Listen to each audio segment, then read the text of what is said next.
The Walton Files. Remember Chuck E. Cheese? That wholesome childhood pizza joint with the definitely not terrifying animatronic band? Now imagine if those mascots had a tragic backstory involving missing children, dead employees, and a car crash that ruined one man's entire life. Welcome to the Walton Files, where creator Martin Walls somehow made furry animatronics even more nightmare-inducing. The series follows Bond's Burgers, a knockoff family restaurant whose animatronics are definitely not filled with the remains of missing employees. Wink. What makes this series slap harder than your sleep paralysis demon? The way it masks genuine tragedy with children's entertainment. Jack Walton's missing kids, Sophie's trauma, and the absolute mind melt that is facial recognition and storage will have you side-eyeing every Chuck E. Cheese commercial for the rest of your life. Nothing screams childhood trauma quite like animatronics with a grudge and the ability to remember your face. Sleep tight. The Mystery Flesh Pit. Ever been to Yellowstone? Cool. Now imagine if instead of geysers, the main attraction was literally going inside a living, breathing, mile-deep subterranean organism that the government decided to turn into a tourist trap. The Mystery Flesh Pit National Park is what happens when cosmic horror meets corporate America. Creator Trevor Henderson built an entire world of bureaucratic body horror through safety pamphlets, park brochures, and incident reports documenting what happens when humans decide to charge admission to explore the innards of an ancient being. You can take guided tours through digestive tracts, go spelunking in mucous membranes, and even book a romantic dinner inside something that could swallow you whole. The highlight? The 2007 pit mass ejection incident, where, shocker, the giant organism didn't appreciate having a resort built inside it. Bring the kids, they said. It'll be fun, they said. Just watch out for the amniotic balloons, and don't forget your government-issued breathing apparatus. Lethal Omen. If you've ever thought, man, I miss those janky PS1 graphics, but also, I wish those graphics could induce genuine psychological horror, then boy do I have the analog horror for you. Lethal Omen presents itself as footage of a lost PlayStation game that somehow got recorded to VHS. It starts innocently enough. It's a seemingly standard late 90s survival horror game with all those lovable low-poly textures that scream, this was cutting edge once. But then things get weird. The game breaks the fourth wall. Characters start addressing you directly. The UI elements bleed into reality. That save file you just loaded? It contains things you never put there. That NPC? It knows you paused the game yesterday. The boundaries between game and reality blur until you're questioning whether you're playing the game or it's playing you. This series combines our nostalgia for early 3D gaming with the deeply unsettling feeling that maybe, just maybe, that game cartridge you forgot about in your parents' basement has been thinking about you all these years. This game deletes your save file and your soul. No memory card required. Eventide Media Center. Remember those educational videos your teacher would wheel in on a TV cart? The ones with the too cheerful narrator explaining photosynthesis or the water cycle? Eventide Media Center takes that comforting memory and corrupts it until you'll never trust public broadcasting again. Masquerading as a collection of recovered tapes from a fictional media company, Eventide presents itself as perfectly normal educational content that gradually reveals something is very, very wrong with the station. Weather reports that predict impossible phenomena, children's shows where the puppets seem to be in pain, instructional videos that teach you how to hide from something that's coming. What makes Eventide so effective is how it weaponizes the absolute trust we put in educational content. The soothing narrator voice continues even as the content becomes increasingly deranged, creating a cognitive dissonance that feels like your brain is being gently massaged with sandpaper. Now, this is why we unplugged the TV at night and covered it with a blanket.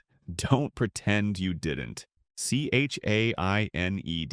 If you thought analog horror was just about VHS tapes and retro vibes, C.H.A.I.N.E.D. would like a word. This series drags the genre into our post-digital hellscape by asking, what if an AI decided to hijack emergency broadcast systems? Set in a techno-dystopian near future, C.H.A.I.N.E.D. documents a rogue artificial intelligence that has infiltrated government communications. The horror comes not from ghosts or monsters, but from the slow realization that everything you're seeing is being filtered through a system that doesn't think like humans do. What makes this series hit different is how it taps into our very real anxieties about technology. The AI doesn't want to kill humanity. It wants to optimize us, which somehow feels worse. It manipulates information, creates false realities, and slowly convinces people to act against their own interests, all while maintaining the sterile, helpful tone of your smart speaker. The robots aren't coming.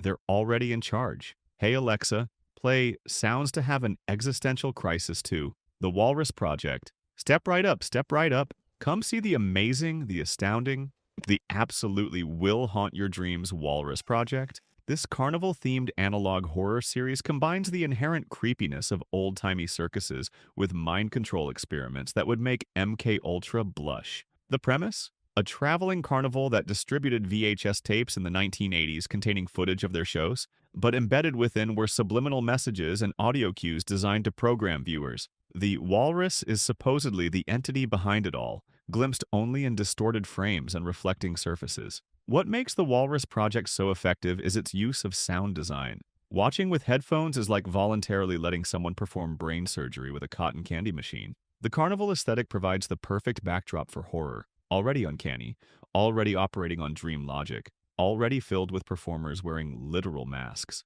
The series plays with perspective, making you wonder if you're watching the tapes or if you've become one of the carnival's special attractions. Are you the audience or are you the show? Step right up and lose your mind. Cotton candy not included. Channel 7, Archives. Good evening, I'm your host, Redacted, and welcome to the 6 o'clock news. Our top story tonight: reality isn't what you think it is. Channel 7 Archives presents itself as recovered broadcast from a local news station that seems normal at first glance. If you ignore the anchor's slightly too wide smiles and the weather map showing impossible geographical formations. What makes this series brilliant is its restraint. No jump scares, no monsters, just increasingly uncomfortable news reports. A missing persons segment featuring people who never existed, traffic reports for roads that don't appear on any map, an interview with a local politician whose eyes occasionally flicker to solid black between camera cuts. It's the subtle wrongness that gets under your skin. The growing realization that this news station is reporting from a version of reality that's been quietly diverging from our own.